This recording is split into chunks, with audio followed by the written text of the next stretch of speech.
Historic Cherry Hill is what legends are made of. It was built in 1822 as a family home. In the 1970s, it was restored and became the Cherry Hill Restaurant and Pub.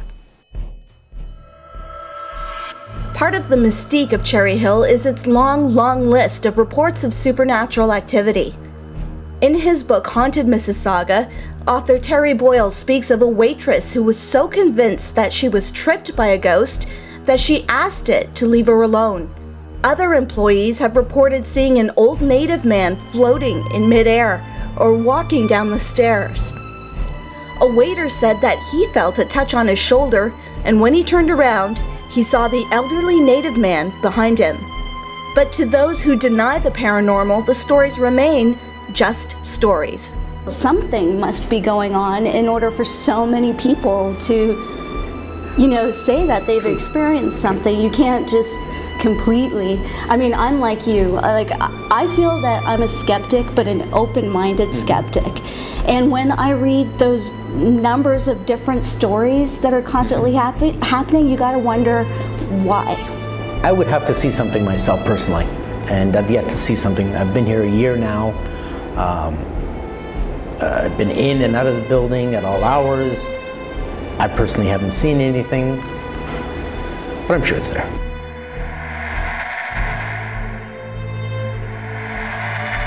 You go with the theme that, there's supposedly a haunted house. Okay, so you're gonna hear a little creep, you're gonna hear water running, you're gonna hear noises in the kitchen, the fan going on all of a sudden, and it shouldn't.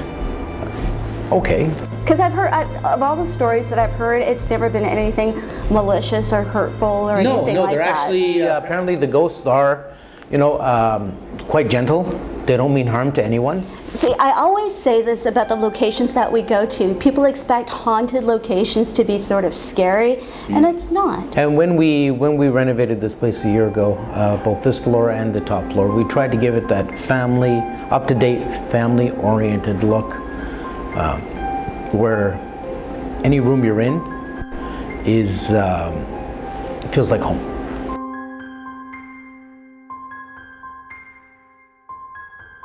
So, if you are a believer, what is the root cause of the hauntings at Cherry Hill? Is the building still hearing the echoes of former residents?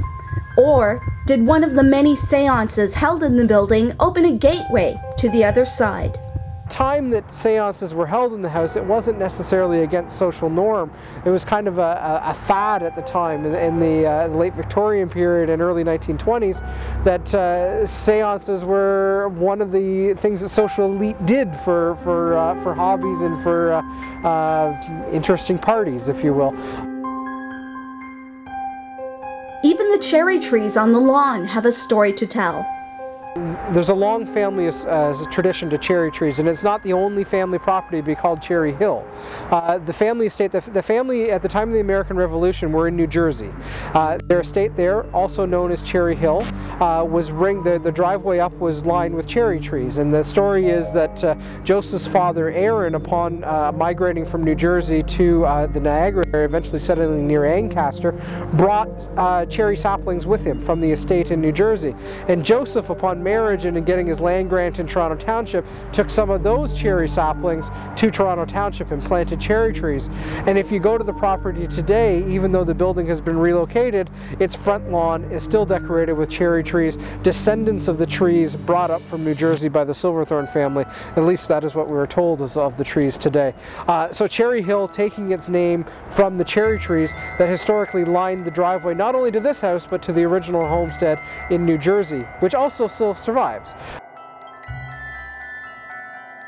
As I've mentioned a few times on Ghosts of Mississauga, I'm a bit of a skeptic, but some recent events have given me pause. Since beginning production on the show, I've noticed some strange happenings in my own house. I've heard what sounds like rhythmic tapping on the walls. Now that could easily be explained away, but how do you explain the stereo suddenly cranking itself up to full volume without anyone being near it? Could it be that one of the spirits from the locations that we've visited has decided to make a house call? And what about Cherry Hill? How do you explain decades of reports of ghostly phenomena?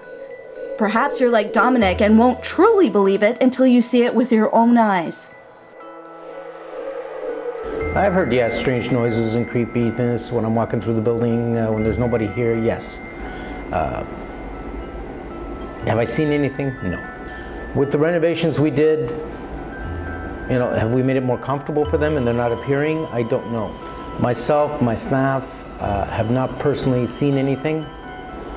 People say they have. Okay, you know, it's part of owning a heritage home. Dominic's point of view on the paranormal is certainly a common one, but what do you believe? Are the stories of poltergeist activity and sightings of apparitions just figments of the imagination? Or do you believe that hauntings can continue through generations? Now here's a story that may shed a little light on what's going on here at Cherry Hill.